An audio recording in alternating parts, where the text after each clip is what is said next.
Before everyone calls me ungrateful, just listen. Yes, I told him monogamy felt limiting. Yes, I said the word out loud. Yes, I might have smiled when I said it. But it wasn't a demand. It wasn't me wanting to cheat. It was just a conversation. About life. About freedom. About options. I didn't think he'd lock me out of our apartment before I even finished my shift. I'm standing in the hallway right now, holding grocery bags in my purse. I just got home from work. I'm tired. My feet hurt. I was looking forward to taking off my shoes and collapsing on the couch. But my key doesn't fit. The lock is different. It's one of those new electronic locks, and it's blinking red every time I try to use my key. Red, red, red, like it's rejecting me, like it's telling me I don't belong here anymore. Inside, I can hear him moving around, not frantically, not angrily, just calmly moving from room to room. I can hear footsteps. I can hear drawers opening and closing. He's not crying. He's not yelling. He's just moving on. Like I'm already gone. Like I never mattered at all. Before we get into it, don't forget to like and subscribe and hit that notification button. Drop your city or country in the comments. I love seeing where everyone's watching from. Now, let me tell you how one conversation destroyed my entire life. It started 4 days ago. We were watching TV. Just a normal Tuesday night. We'd ordered pizza from our favorite place, the one we always ordered from on Tuesdays because they had a deal, extra large for the price of a large. We were lounging on the couch in our usual positions, me with my feet tucked under me, leaning against his shoulder, him with his arm around me, his hand absent-mindedly playing with my hair. Comfortable, easy, the way we'd been 1,000 times before.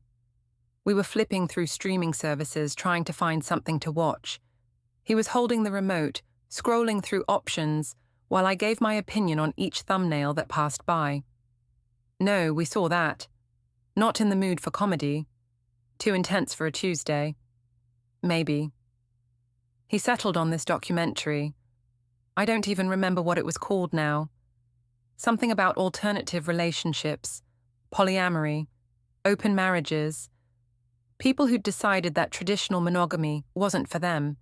People who'd rejected what they called the relationship escalator. Dating, exclusivity, moving in, marriage, kids, the expected path. This looks interesting, he said, clicking play. I wasn't really paying attention at first. I was scrolling through my phone, half watching, half thinking about work stuff. There was a project due Friday, and I was behind. I was mentally making a to-do list while the documentary played in the background. But then, there was this couple on screen. They looked normal, attractive, but not intimidating. They were sitting on their couch, much like we were, talking about their relationship, about how they'd been together for 10 years, about how they'd opened their marriage 5 years in. The woman was explaining their rules, how they communicated, how they made sure their primary relationship stayed strong, while also allowing for other connections. She was so articulate, so thoughtful. She made it sound healthy, natural, evolved. Opening our marriage was the best decision we ever made, she said to the camera. It made us more honest with each other. We stopped taking each other for granted. We chose each other every day instead of just being together out of obligation or fear. Her husband nodded along. I'm not worried about her leaving me for someone else. If she wanted to leave, she would. The fact that she has options and still chooses me, that means more than if I was her only option. And I laughed. Just a light laugh. Nothing mean. Nothing judgmental. Just a little sound that escaped before I could think about it.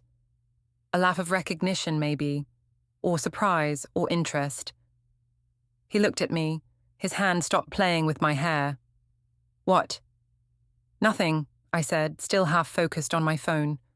It's just interesting. Interesting how? I should have stopped there. I should have said, oh, just the documentary. It's different from what I expected.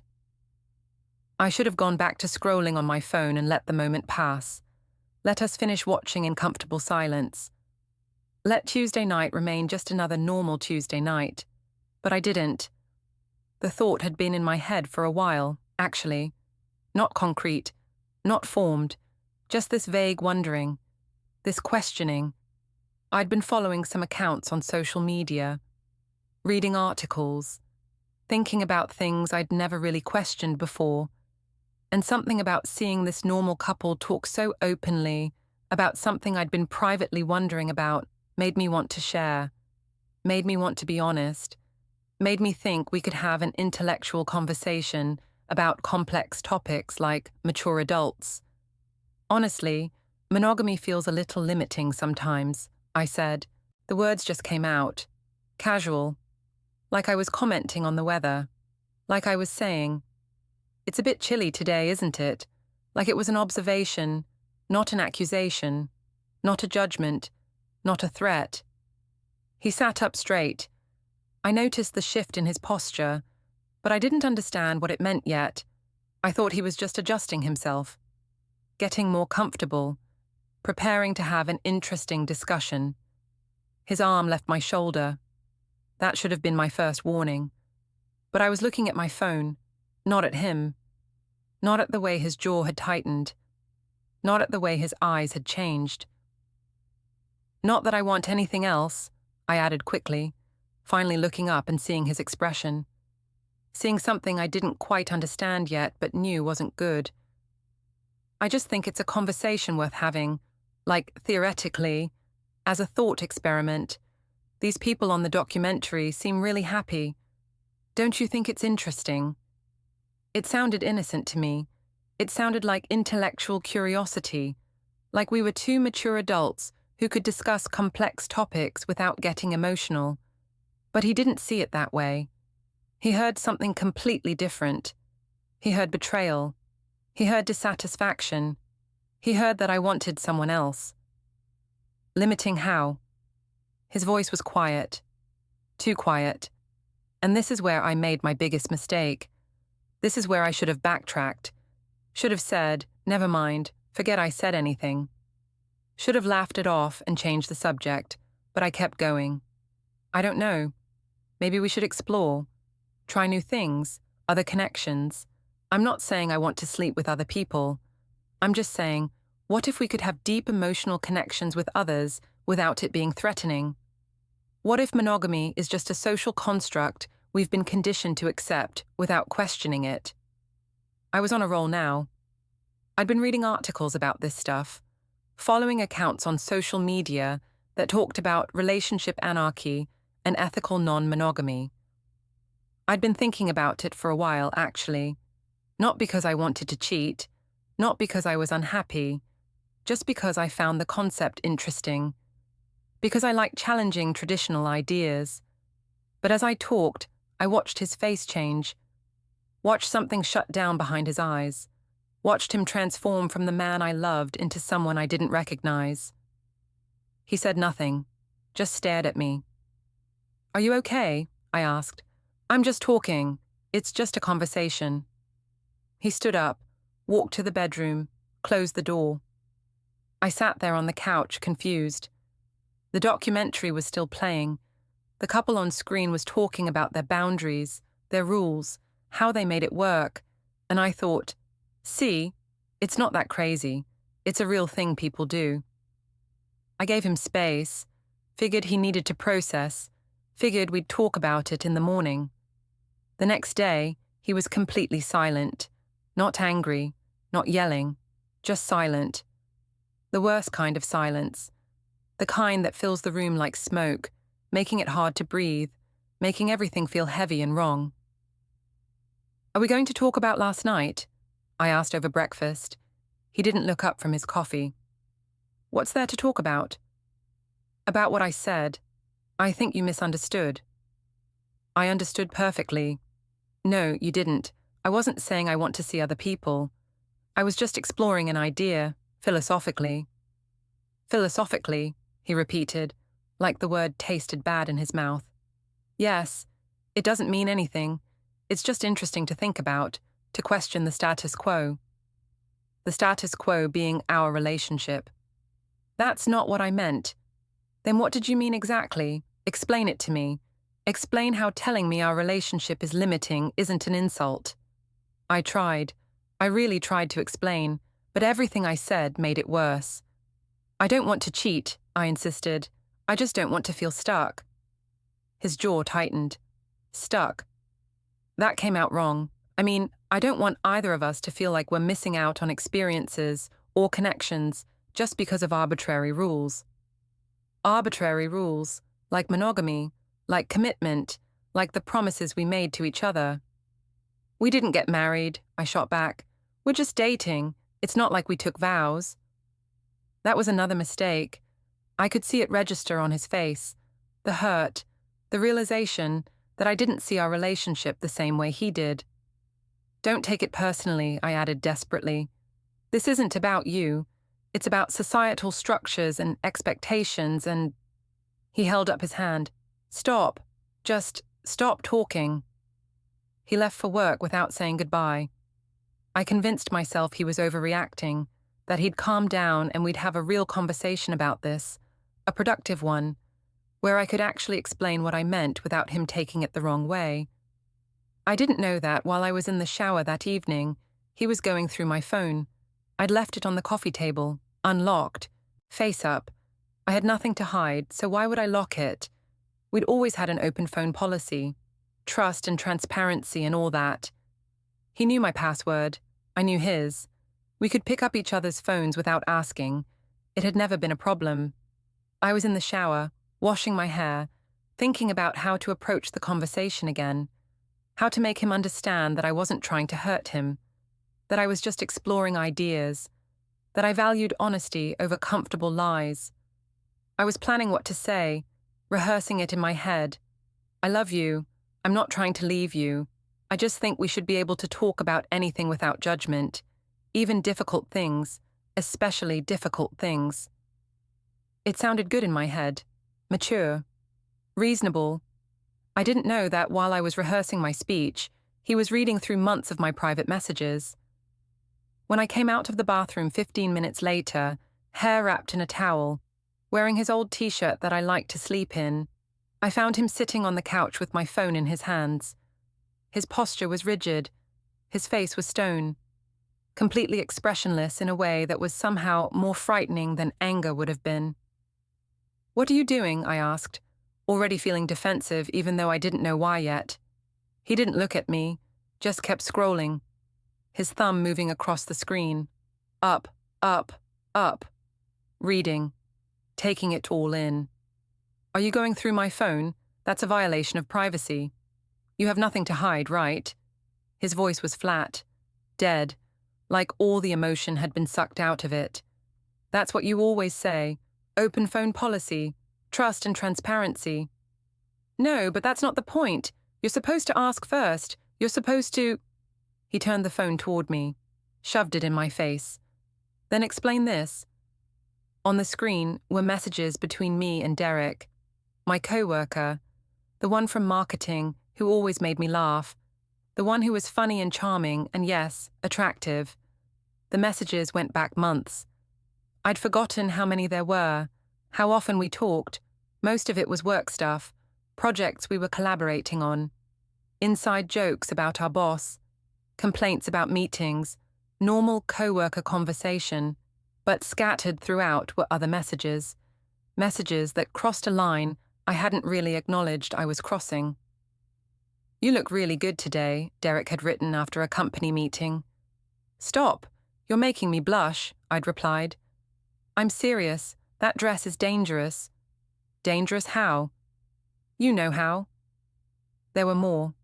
Compliments, flirtation, nothing physical, nothing explicit, but definitely something more than professional. Something I'd justified to myself as harmless because we never did anything. It was just words, just fun, just attention that felt good. "That's just Derek. We're friends." "Friends who flirt." It wasn't a question. It's not real flirting. It's just how we talk. It doesn't mean anything. Everyone flirts with their co-workers. It's just part of office culture. Is it? Still not a question. He scrolled to another conversation, this one with Mike. His friend Mike, from our friend group. Thanks for helping me move that furniture. You're a lifesaver. Anytime. You know I'm always here for you. You're so sweet. Boyfriend's name never helps with stuff like that. His loss is my gain, I guess. My stomach turned. I'd forgotten about that exchange. It had seemed innocent at the time, just thanking someone for helping me. Just a little complaint about my boyfriend not being handy. Just harmless conversation. But reading it now, with him sitting there in silence, it looked different. It looked like I was comparing them, like I was finding Mike superior, like I was opening a door I shouldn't have opened. That's out of context, I said weakly. He scrolled again. Showed me my TikTok saved videos folder. I'd saved maybe 20 or 30 videos about open relationships, polyamory, ethical non-monogamy. Videos with titles like Why Monogamy Isn't Natural, and The Case Against Traditional Relationships, and Opening Up Saved Our Marriage, and 5 Signs You're Meant for Polyamory. I'd saved them over the past few months. Whenever one came across my feed, that seemed interesting or thought-provoking. I'd told myself I was just learning, just exploring different perspectives, just being open-minded about relationship structures. But seeing them all together like that, watching him scroll through dozens of saved videos, all about why monogamy was bad or limiting or unnatural, I could see how it looked, like I'd been researching, planning, building a case. He scrolled again, and this is where my stomach dropped through the floor. This is where I knew, absolutely knew, that I was fucked. There was a note in my phone, a list I'd made maybe 6 weeks ago when I was bored at work. It was buried in my notes app, something I'd completely forgotten existed, something I'd made on a slow Friday afternoon when I was procrastinating on a report I didn't want to finish. It was titled, People I Find Interesting, with a thinking face emoji and a sparkles emoji. I watched him open it, watched him read through the names, 10 names total, some with little notes next to them. Derek, funny, good style, similar music taste Mike, athletic, handy, always helpful James, guy from gym, amazing arms, friendly Alex, barista at coffee shop, cute smile, remembers my order Tom from college Instagram. Still hot, seems to be doing well and more. More names, more little observations, more evidence that I'd been cataloguing options. It's not what it looks like, I said immediately, desperately. What is it then? Explain to me what this is, if not a list of men you're interested in. It's just a dumb list I made when I was bored. It doesn't mean anything. I'm not going to act on it. I'm not planning to leave you for any of these people. It's just thoughts. Everyone has thoughts. Derek's on here. He pointed at the screen. The guy you've been flirting with for months. He's on your list of people you find interesting. So? That doesn't mean anything. I find lots of people interesting. I find my doctor interesting. I find our mail carrier interesting. Interesting doesn't mean I want to fuck them. That was the wrong thing to say. I could see it immediately. The way his eyes hardened, the way his jaw clenched, the way he looked at me like I was a stranger, like I was someone he'd never met before and didn't particularly want to meet. Mike's on here too. His voice got quieter. Somehow that was worse than if he'd yelled. My friend, you put my friend on your list. I didn't mean it like that. How did you mean it then? How am I supposed to interpret a list of men you find interesting, with notes about their attractive qualities, that includes men you talk to regularly, men you flirt with, men you've been thinking about while we've been together? It was just a thought experiment. I was just, I don't know, acknowledging that other people exist, that I can notice other people without it meaning I want to leave you. But you've been thinking about them, cataloguing them, making notes, while I've been here thinking everything was fine, while I've been planning our future, while I've been faithful to you without even having to think about it because you were enough for me. That word, enough, it hung in the air between us like smoke. You are enough, I said, but it sounded hollow even to my own ears. Am I? Because it doesn't sound like it.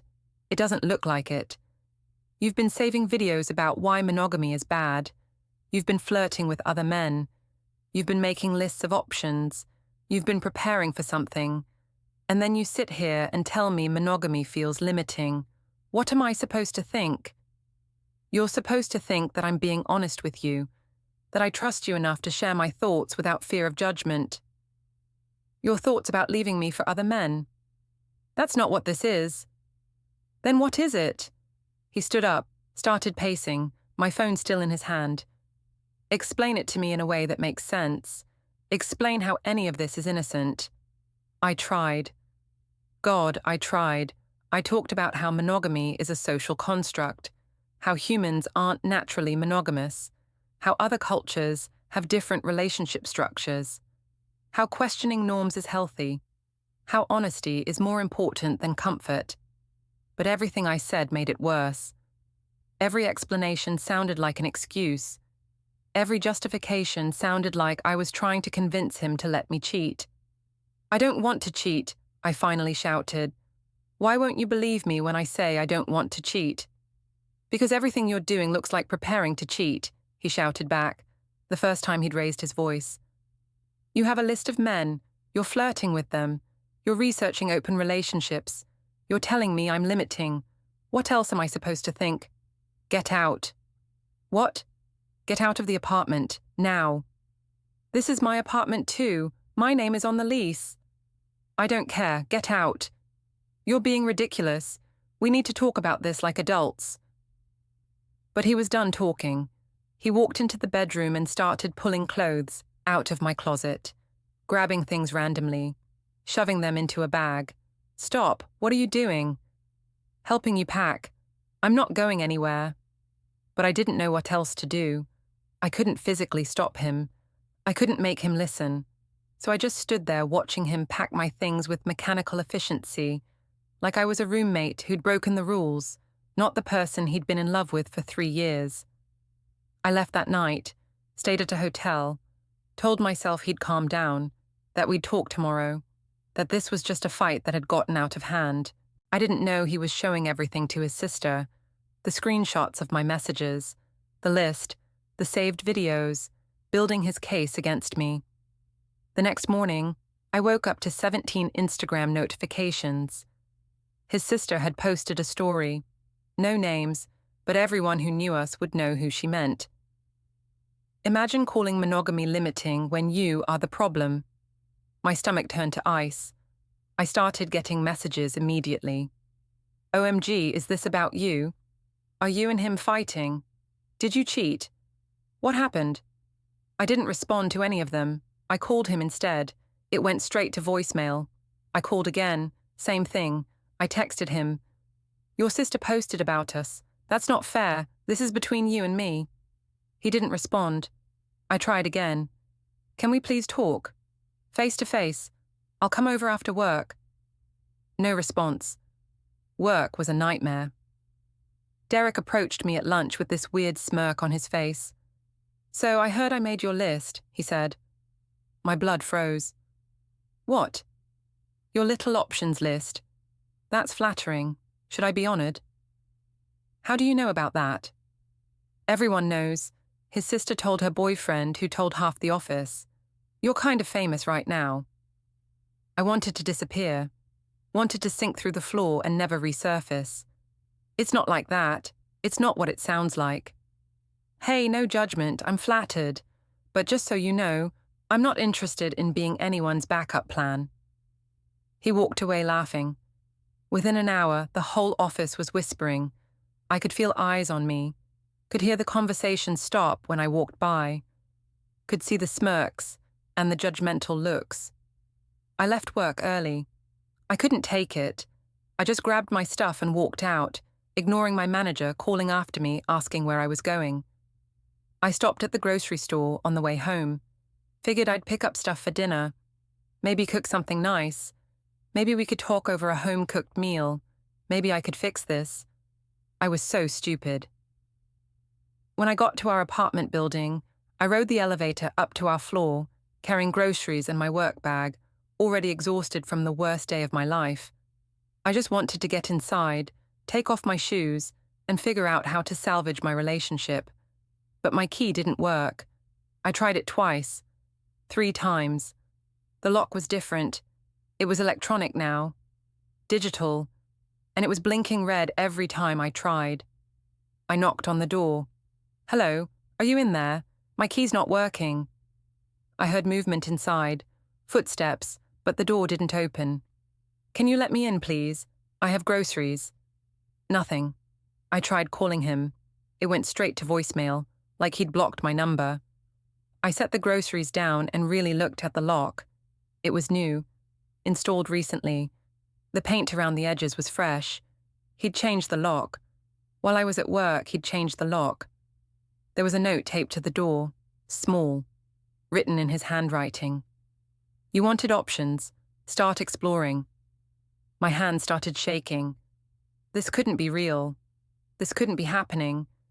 People don't actually do this.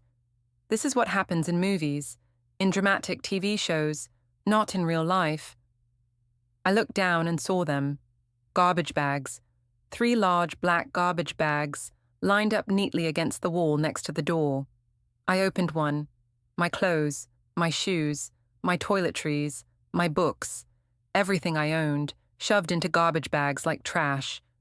"No, no, no," I whispered. "This isn't happening." I banged on the door. "Please let me in. Please. We need to talk about this. You can't just lock me out. This is illegal. You can't do this."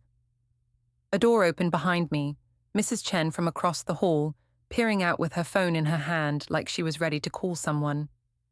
"Is everything all right?" she asked, but her tone said she knew everything was not all right. "I'm locked out," I said, trying to sound calm, normal, like this was just a minor inconvenience. "Do you know if the building manager is around?" "Your boyfriend stopped by the office earlier," she said. "Filed some paperwork. Security knows you're not allowed in." "What? That's crazy. I live here. My name is on the lease." "I don't know the details. I just know what I heard." She closed her door. Shut me out just like everyone else. I slid down against the wall and sat there on the floor next to my garbage bags. Pulled out my phone. Called him again. Voicemail. I texted him. "Please talk to me. Please, this is insane. I'm sorry. Whatever I said that hurt you, I'm sorry. But you can't lock me out. You can't just throw away our entire relationship over one conversation." I watched the message deliver. Watched it say, "Read." But no response came. I tried Instagram. His profile wouldn't load. Blocked. Facebook. Blocked. Email. I tried emailing him. Within seconds, it bounced back. He'd blocked my email address too. He'd cut me off completely, erased me from every possible form of communication. I called my mom. She'd know what to do. She always knew what to do. "Hey, honey, what's up?" "Mom, I need help. He locked me out of the apartment. He changed the locks and put all my stuff in trash bags, and I don't know what to do." Silence on the other end. Then, "What did you do?" "Why do you assume I did something?" "Because men don't just lock their girlfriends out for no reason." "What happened?" I tried to explain, tried to tell her about the conversation, about the documentary, about how it was just a misunderstanding. "So you told him you wanted to see other people?" "No, I said monogamy felt limiting. That's not the same thing." "Emily, that's exactly the same thing." "It's not. I was just exploring an idea, having a philosophical discussion. About seeing other men. About societal structures." "This is your mess," she said. "You need to figure it out yourself. I'm not getting involved."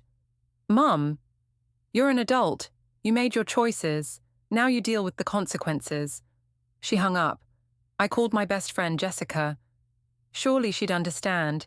She'd always been more open-minded, more progressive. "Girl," she said when I finished explaining, "why did you say that?" "Because I was thinking it." "But why did you say it? To him? Your boyfriend who loves you?" "Because I thought we could have an honest conversation." "About leaving him for other men?" I wasn't saying I wanted to leave him. That's what he heard. That's what anyone would hear. But it's not what I meant. Doesn't matter what you meant. Matters what you said. And you said his love isn't enough for you, that you need more, that he's limiting you. How did you think he'd react? I don't know. Not like this. Then you're delusional. She didn't offer to let me stay with her. Didn't offer any help at all. Just told me I'd messed up and hung up. I sat there in that hallway for 2 hours, waiting, hoping he'd open the door, hoping this was just a dramatic gesture and eventually he'd let me back in. The elevator dinged. Building security stepped out, 2 guards in uniform.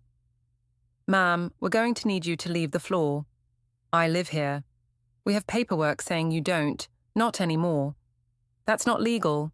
My name is on the lease. He can't just kick me out. We're not law enforcement. We can't make those determinations. But we have a request from the tenant to remove you from the premises, and we need you to comply." "Or what? Or we call the police for trespassing." I laughed. Actually laughed. This was so absurd, so completely insane.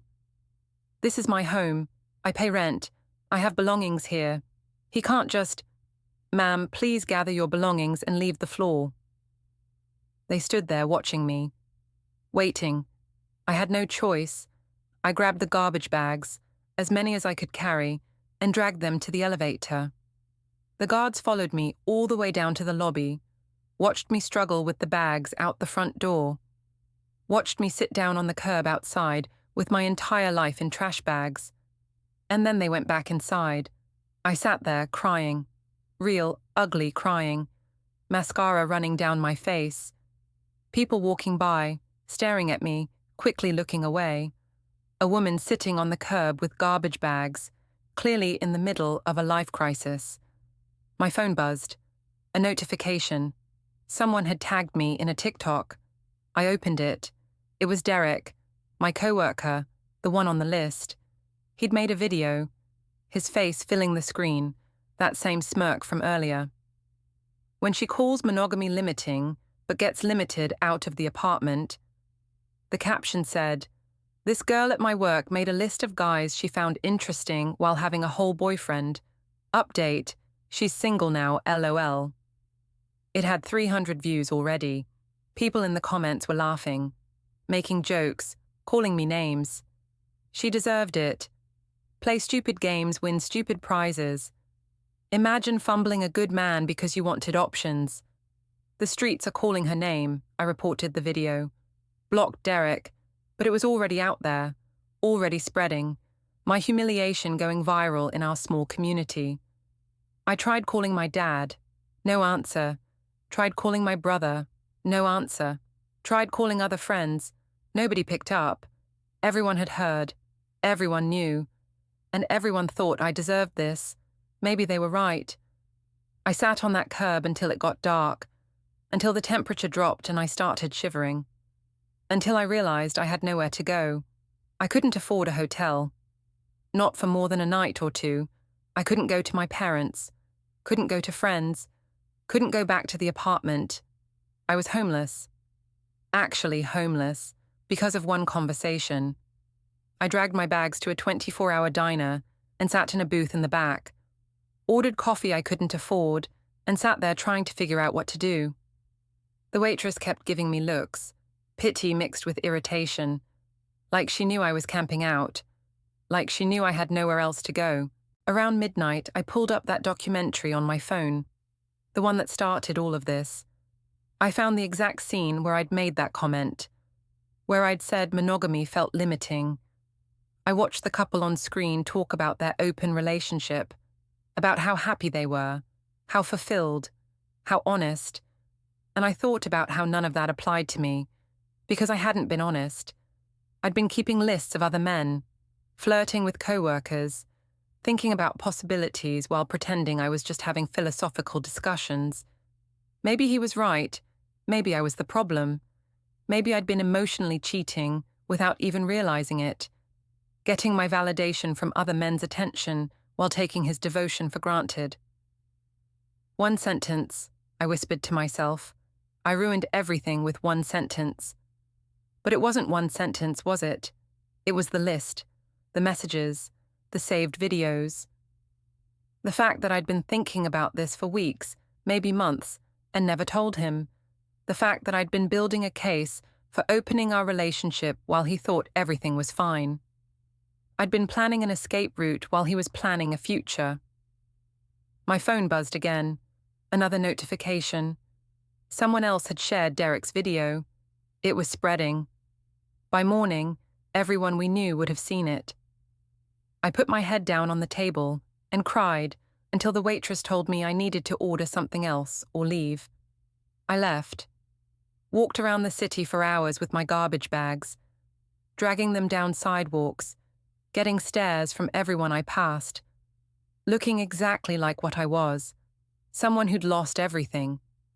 Around 3 a.m, I ended up back at our building, sat outside on the steps, looking up at our window. The lights were off. He was sleeping, comfortable, safe, in the bed we used to share, and I was out here, in the cold, with everything I owned in trash bags. I pulled out my phone one more time, looked at our text history, scrolled back through months of messages. I love you. Can't wait to see you. You make me so happy. You're my person. When had I stopped meaning those things? When had I started looking elsewhere? When had he stopped being enough? Or had I always been this way? Always looking for more, always thinking the grass was greener? I thought about that list again. The people I find interesting list. Why had I made that? What was I planning to do with it? I told myself it was nothing. Just a list. Just thoughts. Just options. But options for what? Options for when? Options for if he wasn't enough? Options for after I convinced him to open our relationship. I'd been lying to myself, telling myself I was just intellectually curious, just open-minded, just exploring ideas. But I'd been planning, gathering names, testing boundaries, preparing for a future where I could have him and have others too, where I could keep him as my stable foundation while I explored everything else I thought I was missing. And he'd seen through it, seen exactly what I was doing, and decided he deserved better than someone who saw him as limiting. The sun came up. I watched it rise over the city, watched people start their days, walking dogs, going for runs, getting coffee, living their normal lives while mine fell apart. I dragged my bags to a public library when it opened, used the bathroom to clean up as best I could, changed into clothes that weren't wrinkled from being in a garbage bag. I looked at myself in the mirror. My eyes were puffy from crying. My hair was a mess. My skin was blotchy. I looked exactly how I felt, destroyed. I thought about what I'd say if I could talk to him. If he'd give me one more chance to explain, I'd tell him I'm sorry, that I didn't mean to hurt him, that I was thoughtless and selfish, and I didn't consider how my words would affect him. I'd tell him that I don't actually want other people, that I was just scared of missing out, scared of committing, scared that this was it, this was my life, and what if I was making the wrong choice? I'd tell him that fear isn't an excuse, that my insecurity isn't his problem to solve, that he did nothing wrong except love someone who didn't appreciate it. But I don't get to say any of that, because he blocked me, cut me off completely, made it clear that there's no conversation to be had, no explanation that would matter, no apology that would change anything. He's done. And I have to accept that. I spent that day calling apartments, trying to find a place I could afford on my own. Somewhere that would let me move in with just first month's rent because I didn't have money for a deposit. Somewhere cheap and probably terrible, because that's all I qualified for now. I spent that night on a friend of a friend's couch. Someone who didn't know the whole story. Someone who took pity on me and let me crash for one night as a favor. I spent the next week couch surfing, moving from place to place, always with my garbage bags, always temporary, always unwelcome. People were nice enough, but I could feel the judgment, could hear the questions they weren't asking. How did you end up like this? What did you do? Why doesn't anyone want to help you? I finally found a studio apartment in the worst part of town. Tiny, dingy, expensive for what it was, but still the cheapest I could find. The landlord didn't ask many questions, took my money and handed me a key. I moved in with nothing but what fit in those garbage bags. No furniture, no kitchen supplies, no comfort items, just clothes and toiletries and a few books. I slept on the floor that first night, cried until I couldn't cry anymore, stared at the ceiling and replayed that conversation over and over. Monogamy feels limiting. 4 words that ended everything. 4 words that proved I didn't deserve him. 4 words that I'd give anything to take back. But you can't take words back. You can't unsay things. You can't undo the damage once it's done. And I'd done so much damage. I destroyed a 3-year relationship because I was bored watching TV.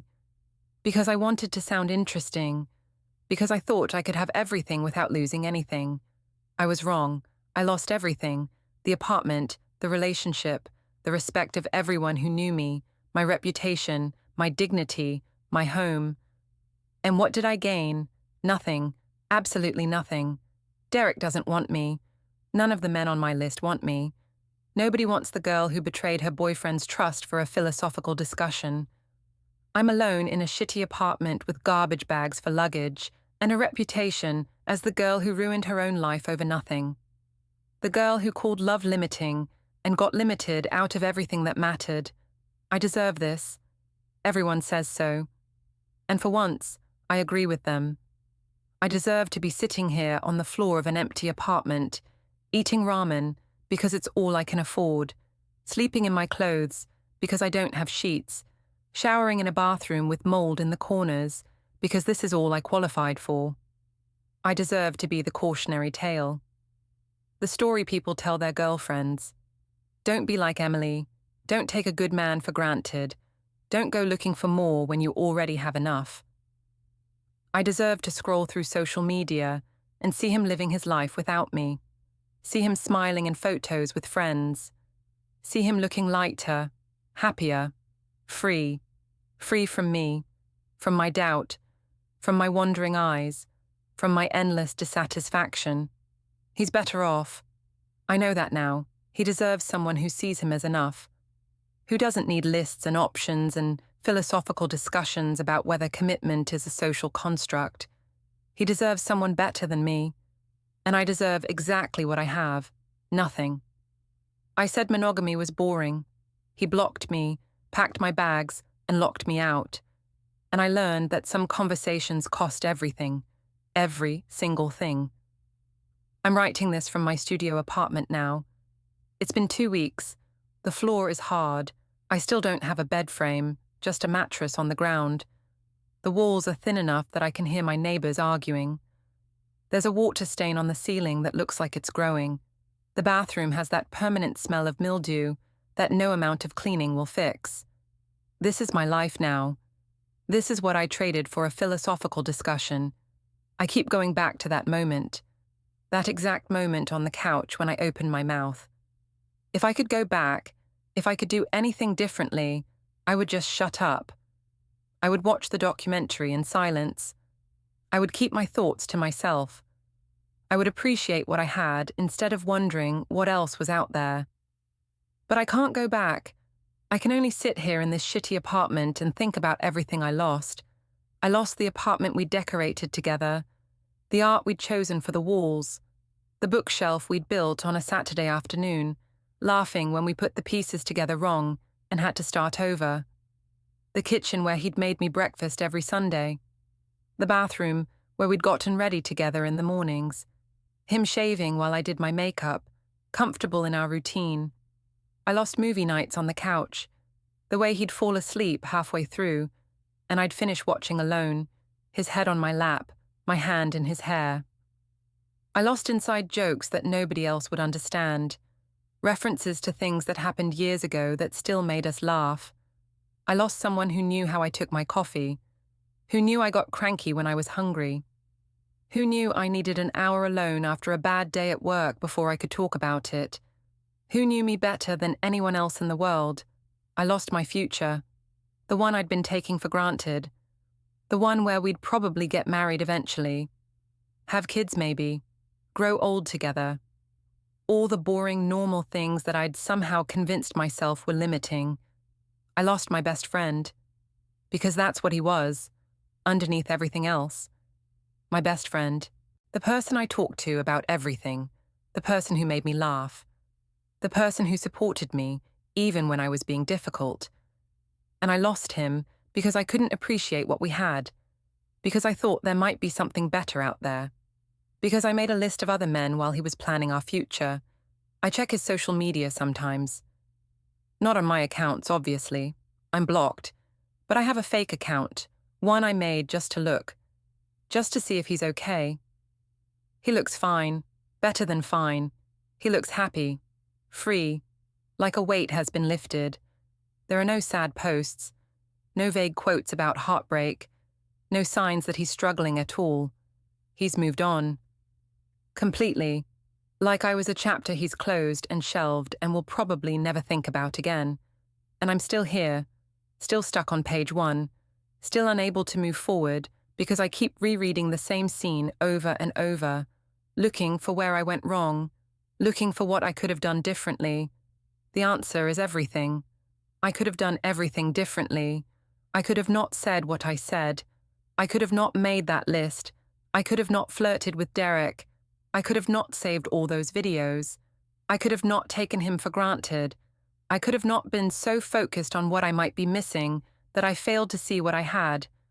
But I did all of those things, and now I get to live with the consequences. My coworkers treat me differently now. Derek doesn't talk to me anymore. Not after his TikTok went viral locally, and HR had a conversation with him about workplace harassment. He blames me for that, even though he's the one who made the video, even though he's the one who publicly humiliated me. Other people avoid me. They know the story. Everyone knows the story. I'm the girl who wanted to explore. The girl who couldn't appreciate a good man. The girl who made a list of options and lost everything. I'm a cautionary tale. A lesson. A don't be like her. And they're right. Don't be like me. Don't take love for granted. Don't go looking for more when you already have enough. Don't make lists of other people when you're in a committed relationship. Don't think you can have philosophical discussions about betrayal and expect no consequences. I ruined my life with 4 words in a list. Monogamy feels limiting. 10 names on a list. That's all it took. That's all it took to destroy 3 years of love, of trust, of building a life together. Some nights I dream that I'm back on that couch, back in that moment. And in my dream, when he asks, interesting how, I say, just the production quality, or just that it exists, or anything other than what I actually said. And in my dream, we finish watching the documentary. We go to bed. We wake up the next morning and have breakfast together. And none of this ever happens. But then I wake up, on my mattress on the floor, in my studio apartment with the water stain, and I remember that it did happen, that I did say it, that I did ruin everything, and I have to face another day living with what I've done. People say time heals all wounds, that eventually this will hurt less, that eventually I'll move on and find someone else and learn from my mistakes. But I don't want someone else. I want him. I want the life we had. I want Tuesday nights watching documentaries and disagreeing about what to order for dinner. I want boring. I want routine. I want limiting. Because limiting meant safe. Limiting meant loved. Limiting meant having someone who chose me every day without needing other options. And I threw that away because I thought freedom was more important than commitment, because I thought exploring was more valuable than having a home, because I thought limitation was a bad thing instead of recognizing it as devotion. He limited himself to me, and I saw that as a flaw instead of the gift it was. I'm the problem. I've always been the problem, not monogamy, not societal structures, not anything external. Me, my wandering eyes, my inability to be satisfied, my constant wondering if the grass is greener somewhere else. And now I know. The grass isn't greener. There is no greener grass. There's just different grass. And different isn't better. It's just different. What I had was real. It was good. It was enough. But I didn't realize that until it was gone. I said monogamy was limiting. He showed me what limits really feel like. The limit of his patience. The limit of his forgiveness. The limit of how much disrespect he would tolerate. The limit of my second chances. And now I'm limited to this apartment, this life, this version of myself that I created through my own stupidity. One sentence, one list, one conversation. That's all it took to lose everything that mattered. And I have nobody to blame but myself.